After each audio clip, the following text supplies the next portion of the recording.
Hi welcome back to our channel. குவைத்தை பற்றி update பார்க்க நம்ம பேஜை சப்ஸ்கிரைப் பண்ணிக்கோங்க. அமலா சுந்தர். ஸோ இந்த வீடியோவை பார்த்தா தான் இன்றைக்கி குவைத்தில் என்னென்ன நியூஸ்லாம் வந்திருக்கு அப்படிங்கிறத ஃபுல்லாக தெரிஞ்சுக்க முடியும். ஸோ வீடியோ ஃபுல்லாக பாருங்கள்.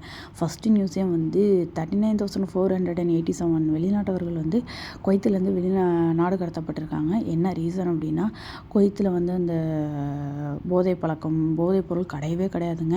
நீங்கள் குவைத்துக்கு வரீங்க அப்படின்னா ட்ரிங்க்ஸ் அடிக்கலாம் அப்படின்னு சொல்லிட்டு நினச்சி கூட வராதிங்க. இங்கெல்லாம் வந்து ட்ரிங்க்ஸுக்கே ஒரு இது கிடையாது. ஸோ அந்தமாரி சட்டமீறல் பண்ணவங்களெல்லாம் வந்து நாடு கடத்தியிருக்காங்க. ஸோ செகண்ட் நியூஸ் என்ன அப்படின்னா, வஃப்ரா ஃபார்ம் ஹவுஸில் ஒரு சின்ன தீ விபத்து ஆகிருக்கு. அதில் வந்து ஒரு லேபர் வந்து இறந்துருக்காங்க அப்படிங்கிற நியூஸ் தாங்க வந்திருக்கு. ஸோ நெக்ஸ்ட்டு நியூஸ் என்னென்னா, ரம்ஜான் டேட் சொல்லியிருக்காங்க. 18th பிப்ரவரியிலேருந்து ஸ்டார்ட் ஆகுது ரம்ஜானோட நோன்பு நாள். என்றைக்கு முடியுது அப்படின்னா 20th மார்ச் எக்ஸ்பெக்ட் பண்ணலாம் அப்படிங்கிற மாரி சொல்லியிருக்காங்க Ramzan date. So last news என்ன அப்படின்னு கேட்டிங்கன்னா, இப்போ சோஷியல் மீடியா யூஸ் பண்ணுறவங்க நான் ஆல்ரெடி சொன்னேன். நீங்கள் சோஷியல் மீடியா யூஸ் பண்ணுறவங்க கொஞ்சம் பார்த்து யூஸ் பண்ணுங்கள்.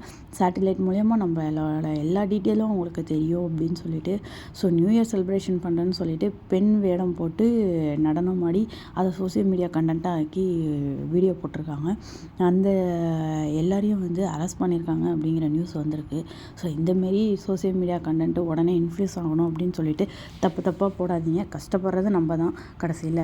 ஸோ சோஷியல் மீடியாவில் ஒரு வீடியோ அப்லோட் பண்ணுறீங்கன்னா பார்த்து எல்லாத்தையும் யோசித்து அப்லோட் பண்ணுங்கள். ஏன்னா சேட்டலைட் மூலயமா குவைத்தில் உள்ளவங்க எல்லாருமே அதை வாட்ச் பண்ணிகிட்ருக்காங்க.